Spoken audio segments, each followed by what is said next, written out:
Yesu ashimwe, amahoro y'Imana nabe muri mwe, ndabashuje mwese mu izina rya Yesu.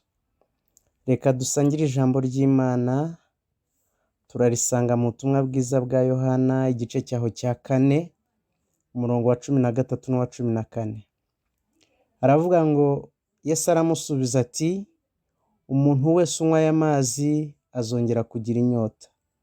Ariko unywa amazi nzamuha ntazagira inyota rwose iteka ryose, ahubwo amazi nzamuha azamuhindukiramo isoko y'amazi adudubiza kugeza mu bugingo buhoraho. Amen. Ahubwo amazi nzamuha azamuhindukiramo isoko y'amazi adudubiza kugeza mu bugingo buhoraho. Imana ishimwe cyane. Iki ni ikiganiro cyabaye hagati ya Yesu n'umudamu w'umusamariyakazi. Ubundi byari bizwi ko abayuda n'abasamariya badahuza, banenana, bari bafite inzangano zabo zimaze imyaka n'imyaka, kugeza ubwo n'iyo umuyuda yabaga arimo kujya i Galilaya, waba wa ba Petero, atanyuraga i Samariya, yaragendaga akazenguruka Yeriko kubera inzangano zabo. Rero umunsi umwe Bibiliya avuga ngo Yesu yiyumvamo kujya i Samariya. Imana ishimwe cyane. Nkunda iyo Yesu ashaka gukiza umuntu, yiyumvamo kujya i Samariya, yiyumvamo kujya ku muntu unenwa n'abayuda bene wabo, abantu batemewe. Nkunda ukuntu Yesu ajya akiza abantu bagawa, abantu basuzugurwa, abantu batemerwa na sosiyete. Yesu akabafata, akabagira abantu, akabaha agaciro, akabaha ubugingo, akabaha impano, akabaha ubwiza, akabaha imbaraga, akabaha amavuta. Ariko Yesu uri mwiza. Rero ngo abyiyumvamo, aragenda ajyayo, ajya i Samariya. Ngo agera ahantu ku iriba, rero arahicara ananiwe, ari ku ruzuba. Haza umudamu w'umusamariyakazi uje kuvoma. Noneho nagira ngo mwibuke, abayuda ntibakorana n'abasamariya. Mu yandi magambo, abasamariya ntibemewe mu bayuda. Noneho haje n'umusamariya nawe utemewe mu basamariya. Ariko Yesu uri mwiza. Uyu mugore ntiyari yemerewe no mu basamariya, kubera ko yaraje kuvoma saa sita. Ngo icyatumaga ashaka kuvoma saa sita si uko yari amasaha yo kuvoma mu bisanzwe, ahubwo ni uko yari azi ko nta muntu uza kuba uri ku mugezi kuri urwo ruzuba wagenda amasaha abandi bantu bataza, kuko atemeye muri sosiyete yabo y'abasamariya. Mwumve, abasamariya ntibemewe mu bayuda.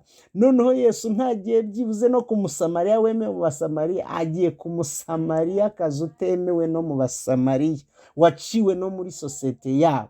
Kandi ibyo bamuhoraga byari bihari kandi byarukuriye, atwaraga abagabo b'abandi, yari maraya mu yandi magambo uroye.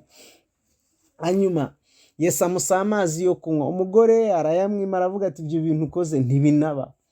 Twebwe ntubizi ibibazo by'abayuda n'abasamariya, noneho uratinyuka kunsaba amazi. Hanyuma rero Yesu yaje kumubwira ati, nyamara iyo umenye umuntu ugusabye amazi, ati nawe bari kumusaba amazi y'ubugingo. Uyu mugore yaranshekeje, aravuga ati, wowe udafite n'ikivomesho kweri nakwigora nkusaba amazi? Yesu rero nibwo yamubwiye aya magambo dusomye. Aravuga ngo umuntu unywa ayo mazi wowe urimo uvoma ayo ngayo, aravuga ngo azongera kugira inyota. Aravuga ngo ariko umuntu unywa amazi ngewe nzamuha. Haleluya. Aravuga ngo ayo mazi ngo azamuhindukiramo isoko y'amazi adudubiza kugera mu bugingo bwe. Mu yandi magambo, iyo rwose inyota izaba ishize kugera mu bugingo buhoraho, ntazongera kugira inyota iteka ryose. Alalalala. Ndashaka kuvuga amazi amara inyota ho gatoya rero. Bene data, amazi yose y'isi wanywa uzongera kugira inyota. Amazi yose wanywa y'isi, y'iriba ryo mu isi, uzongera kugira inyota. Ndabyibuka umunsi mbona akazi, nkabona umushahara, nabonaga ari umushahara munini kuri njyewe, ndabyibuka icyo gihe. Ariko nyuma y'amezi 2 nari ntangiye gusenga Imana nsaba ngo mbona akazi karusho, cyangwa mbona umushahara urusizeho, kuko nabonaga ngo utakinkwiriye. Kuko amazi y'isi ntamara inyota Imana ishimwe cyane. Nta kintu na kimwe muri iyi si uzabona ngo unyurwe. Numara kugura imodoka, nyuma y'igihe runaka uzabona ya modoka itakigezweho, wumva urashaka iyindi. Numara kubaka inzu, nyuma y'igihe runaka uzumva idahagije. Mbere hano mu isi ubundi abantu bafite inyota ni abamaze kunywaho. Abataranywa bafite nkeya, abanyweye bafite nyinshi. Kuko iyo ubonye ikintu runaka bucya ufite inyota yacyo. Kuko ndibuka ko hari igihe umuntu aba yarigeze gusenga akavuga ngo Mana, ngo umpaye miliyoni imwe, byaba birangiye. Ibyo bihe byarabaye. Wabona miliyoni wayibari ugasanga nta kimaze, ugahita usaba. Kuko amazi y'isi yose ntamara inyota. Amazi y'isi ntamara inyota. Hari abantu bavuga ngo njyewe ngo ubu ngubu ngo mbonye umugore ngo ibyo gusambana byaba birangiye. Reka da, ntabwo umugore ari we utuma umuntu adasambana. Amazi y'isi yose ntamara inyota. Imana ishimwe cyane. Nta kintu na kimwe cyo muri iyi si uzabona ngo wumve uranyuzwe. Nyuma y'igihe runaka uzumva ushaka ikindi. Reka nkubwire umuti w'inyota rero, ni Yesu ufite, ni Yesu wawutanze. Aravuga ngo njyewe amazi ntanga, ngo umuntu ayanyoye ngo ntasubira kugira inyota, ngo ahubwo amuhindukira isoko. Umva, isoko y'amazi. Isoko y'amazi iradudubiza muri we ngo kugeza mu bugingo buhoraho. Ntabwo yongera kugira inyota, kuko isoko y'umunezero, kuko isoko y'amahoro, kuko isoko imara inyota itangira kududubiza muri we. Imana ishimwe cyane. Nisomye hano nyine muri Yohana igice cyaho cya 7 umurongo wa 38 haravuga ngo unyizera ngo imigezi y'amazi y'ubugingo ngo izatemba iva mu nda ye. Imana ishimwe cyane. Unyizera, imigezi y'amazi y'ubugingo. Hariya yavuze isoko mu gice cya 4, noneho hano mu gice cya 7 ngo ni imigezi itemba. Igituma iguma itemba rero, haba mu zuba haba mu mvura, nuko isoko, nuko amazi Yesu atanga amuhindukira isoko. Hanyuma rero kuko isoko ihari, imigezi iguma itemba mu nda ye. Haleluya. Ngo imigezi y'amazi y'ubugingo ngo itemba mu nda y'uwo muntu. Bibiliya ikavuga, cyangwa Yohana aravuga ngo ibyo yabivuze yerekeje ku Mwuka Wera uwaba mwizera bendaga guhabwa. Ariko ubwo Umwuka Wera yari ataraza, kuko Yesu yari atarahabwa ubwiza bwe. Imana ishimwe cyane.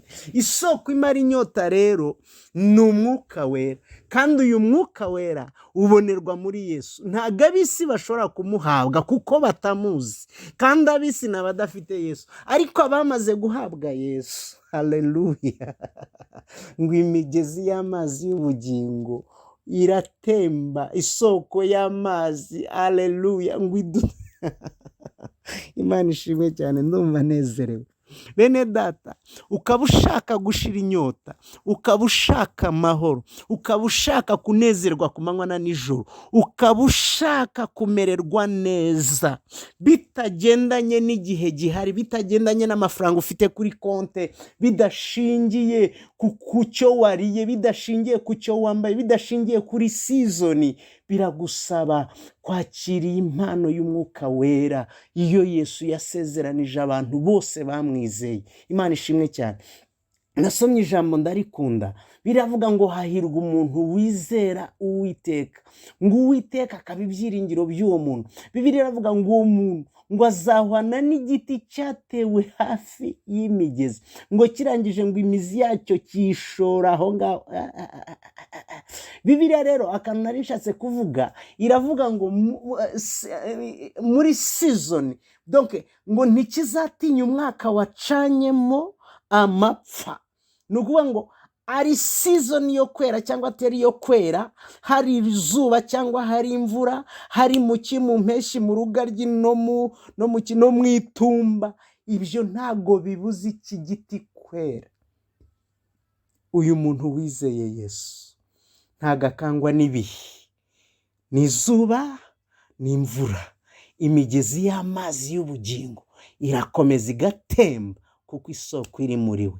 Niba ushaka amahoro, niba ushaka kugubwa neza, emera Yesu kandi wemere Mwuka Wera, ubatizwe mu Mwuka Wera, wuzuzwe Mwuka Wera, kuko icyo gihe ukemera kuyoborwa nawe, ukemera kugendana nawe, nta bihe, nta mbaraga, nta dayimoni, nta kwangwa, nta gukundwa. Nakunze ijambo rindi Paul yavuze, mana yanjye, yaravuze ngo mbega ngo niki cyadutandukanya n'urukundo rwa Kristo.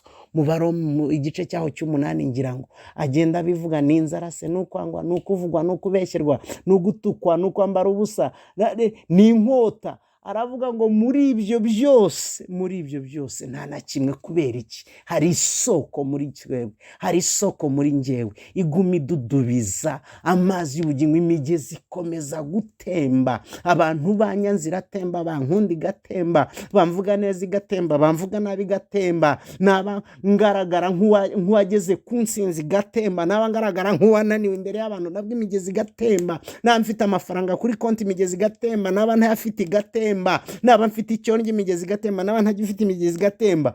Imana ishimwe cyane.